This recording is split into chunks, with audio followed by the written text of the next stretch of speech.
Hillary Clinton, she's comparing the Republican Party to authoritarianism. Roll tape. The problem is if you go through the hallmarks of authoritarian regimes, you see too many characteristics, unfortunately, on our Republican side. And my most fervent hope is that Republicans themselves will begin to reject all of that verbally, vocally in their voting, and, you know, kind of reconstitute the Republican Party to where it used to be, and not the, party of Trump, which I think is very dangerous to the country. Senator Rick Scott, Republican from the state of Florida, joins me now. Mr. Senator, this kind of divisive rhetoric from the left is piling up. What's the Republican counter message? Well, first off, if she wants to talk about authoritarianism, let's talk about the Mar-a-Lago raid. We don't know why they did it. We don't get any information against a former president, potential political opponent. Number two, 87,000 more IRS agents, right? We don't even have 20,000 Border Patrol agents. They had 87,000 more IRS agents to go after families all across this country. You want to talk about authoritarianism? That's exactly what the Democrats are doing. They want to dictate everything. And by the way, didn't Hillary Clinton lose twice? I mean, she ran for president twice. Why are we listening to anything she's saying? The party that needs to be reconstituted is the Democrat Party.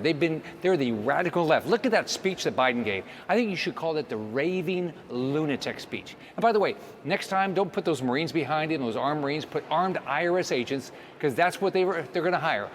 Armed IRS agents to go after American families. That's authoritarianism. You tried to stop that, I believe. You tried to stop this expansion of the IRS and all this extra money. You didn't make it. They're going to do this, aren't they? Oh, they're doing it. Oh, it was fun yesterday. I had it on the floor. The Democrats blocked it, and I said, well, they're going to target rich families. I said, we had an amendment that every one of the Democrats voted against to say these new IRS agents could not go after anybody making less than $400,000. And guess what? They all voted to say, no, they can. But then they go on the floor and say, oh, that's not our plan. 87,000. There's not enough rich people. They don't need 87,000 more IRS agents to go after wealthy families. I think you also tried to stop this handout, $500 billion worth of handout in student debt forgiveness. But that, too, is going forward. I mean, Stuart, it's up to, they think it might cost as much as $1 trillion. $1 trillion, just the stroke of Biden's pen. And by the way, think about my state. I got construction workers in my state. They're going to pay off the debt for doctors and lawyers. Somebody just got a great job on Wall Street, but that construction worker, he's going to pay for that person's student debt. How fair is this?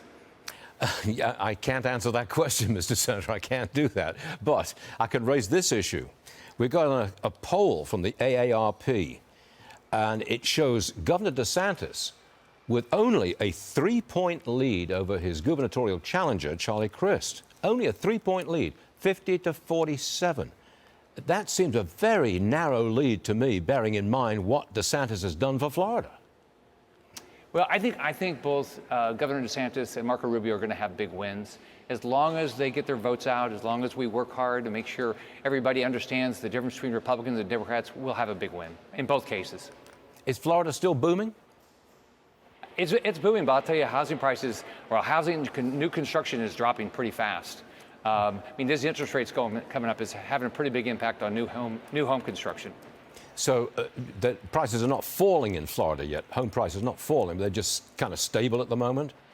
Well, the home builders I've talked to, they're having to give a lot of discounts now from what they were, but prices are still pretty high in Florida, and but it's when interest rates for our mortgage rates double, I think it's a little over 6% now for a 30-year, it impacts housing prices eventually.